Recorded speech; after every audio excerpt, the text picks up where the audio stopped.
So in this example, I'm going to go at a slightly quicker pace. So the first thing I'm going to do is I'm going to factor my expression. Y equals x to the 1/3 bracket x minus 1.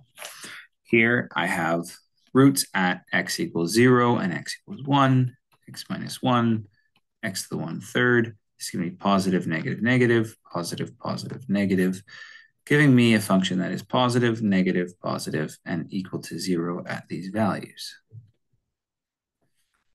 As there here, it doesn't ask me to identify any asymptotes. And this makes sense as there are no asymptotes. Okay. So now I need to look at y prime. And y prime, I'm going to use power rule to compute the derivative. It's 4/3 x to the 1/3 minus 1/3 x to the minus 2/3, which equals x or 1/3 x to the 2/3 times 4x minus 1. Right? F prime equals 0 when x equals 1/4. F prime is undefined when x equals 0. As 1/4 and 0 are both within the domain, they are both critical values. And remember, it's asking you for critical values, not critical points. So I don't need to figure out what those critical points are. I just need the critical values. Okay, and the critical values are 1/4 and 0. Okay, this is awesome. A critical value at 1/4, critical value at 0. But I'd like to know when I'm increasing and decreasing. And why do I know that it's within the domain? Well, here I have no domain constrictions. As there are no domain restrictions,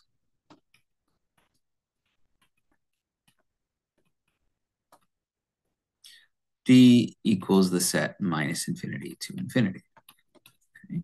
Now I'm going to do a quick sign chart of my second derivative to determine increasing and decreasing. I have 0 and 1/4. My function is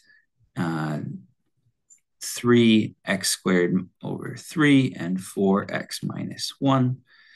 This function is positive in both cases, so it's positive everywhere. Here I am positive, then negative, and I switch at 1/4.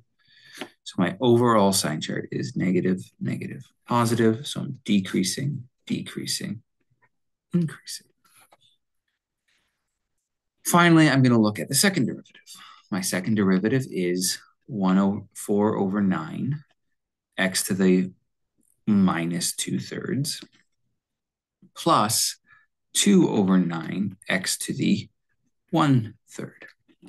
This here equals 2, or to the minus, sorry, I should say minus 5/3. So this is 2/9 x to the 5/3 times x 2x minus 1. Here, f double prime equals 0 when x equals 1/2, and f double prime is undefined when x equals 0. Right? Creating a sign, these are my possible points of inflection. Creating a sign chart about them, I have 0, this is minus 1/2. So I create a sign chart about minus 1/2 and 0. I have not 2, I have 2, I have 9x to the 5/3, and I have 2x minus 1. 2 is always positive. 9x to the 5/3 is positive, then negative, changing at 0. And 2x plus 1, this should be a plus 1, is positive, positive, negative, which means I'm positive, negative, positive. So I'm concave up, then concave down, then concave up. As the concavity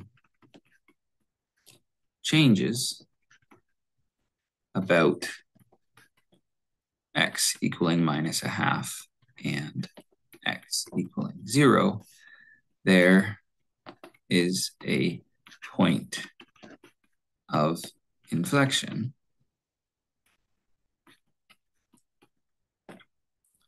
at x equals minus a half and x equals 0. Okay. So I would like to know what those points are. F of 0 equals 0 to the 4/3.